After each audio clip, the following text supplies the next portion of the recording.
नासिक में पुरुष स्वाभिमानी फाउंडेशन ने अनोखा विरोध प्रदर्शन किया है। संगठन ने शूर्पणखा दहन कर झूठी शिकायतों और कानून के दुरुपयोग का विरोध किया है।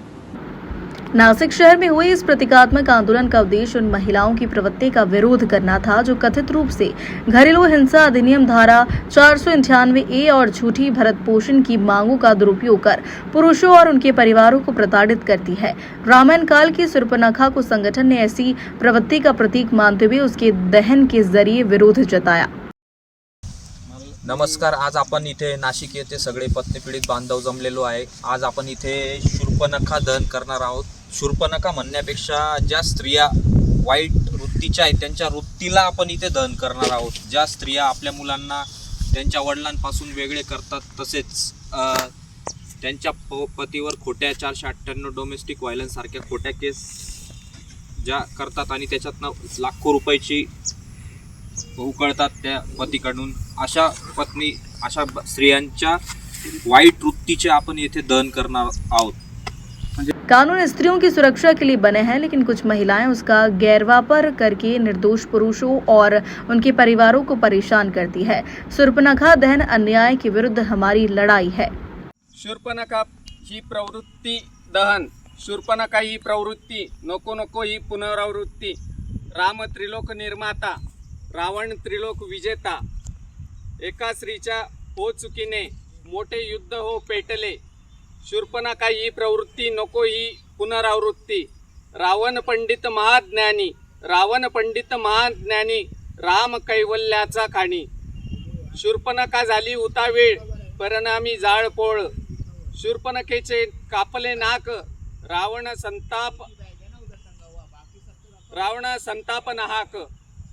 शूर्पणखेचे कापले नाक, रावणा संताप नाहक। शूर्पणखा ही प्रवृत्ती नको नको पुनरावृत्ती।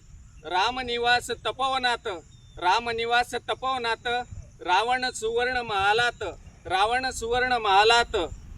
शूर्पणखा झाली उतावीळ, शूर्पणखा झाली उतावीळ, गेली गेली तपोवनात। तिने छेडले रामाला, तिने छेडले रामाला, तेही तपोवनात। जळो जळो ही प्रवृत्ती, जळो जळो। संगठन के उपाध्यक्ष तुषार भोसले सहित कई पदाधिकारी और कार्यकर्ता इस कार्यक्रम में मौजूद रहे। इस मौके पर झूठे मुकदमों और झूठे आरोपों का पुरजोर विरोध किया गया। लग्न ठरवताना घरच्यांना स्पष्ट सांगितलं होतं हुंडा घ्यायचा नाही आणि घेतलाही नाही, तरी पण खोट्या 498 आणि डीव्ही केसमध्ये आम्हाला अडकवलं गेलं। पुरावे आमच्याकडे असतात तरी न्यायालयात वर्षानुवर्ष भटकायला लागतं। खोट्या आरोपांमुळे घर उद्ध्वस्त होतं, नोकरी जाते, समाजात मानहानी होते। आम्ही जगायचं की मरायचं? आम्ही महिला असून आमचा दोष एवढाच की आम्ही मुलाची आई आणि बहीण आहोत। फक्त पैशासाठी आणि त्रास द्यायला सुनेने खोट्या केसमध्ये अडकवले। हा कसला न्याय? जेव्हा या केसमध्ये अडकलो तेव्हा कळालं हा एक उघड बिझनेस झालाय। पैशासाठी माझ्या भावाला आणि आम्हाला ह्यात अडकवून ठेवलंय। प्रशासनाने लक्ष दिलंच पाहिजे। पुरुष स्वाभिमानी फाउंडेशन का कहना है कि इस आंदोलन का उद्देश्य पुरुषों को एकजुट करना और समाज को झूठी शिकायतों के दुष्परिणामों के प्रति जागरूक करना है। नमस्कार साथियों, मैं गिरीश उगले पाटिल। इस देश में महिला आयोग तो है, लेकिन पुरुषों के लिए कोई आयोग नहीं है। इसलिए कई दिनों से पुरुष लोग पुरुष आयोग की मांग कर रहे हैं। सरकारें आई गई, किसी सरकार ने इसके ऊपर ध्यान नहीं दिया।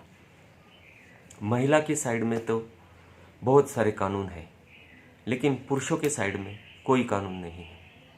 इसलिए कुछ महिलाएं इन महिला कानून का दुरुपयोग करके पुरुषों को प्रताड़ित कर देती है और इनके ऊपर झूठे मुकदमे दायर करके समाज में इनको बदनाम करती है और मोटी मोटी रकमें भी ऐंठती है।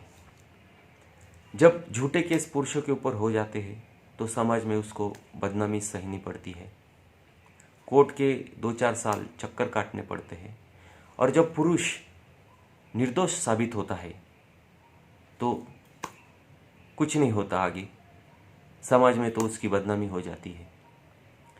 इस झूठे मुकदमे से परेशान होके देश में हर साल 90,000 से भी ज़्यादा पुरुष आत्महत्या कर लेते हैं। तो इसका हल हम जल्दी से जल्द पुरुष आयोग की स्थापना इस देश में हो, ताकि ये जो महिला कानून का दुरुपयोग करके झूठे केस पुरुष के ऊपर लगाती है, तो उसका समाधान इसी पुरुष आयोग में हासिल हो सके। यही मांग हम करते हैं। धन्यवाद।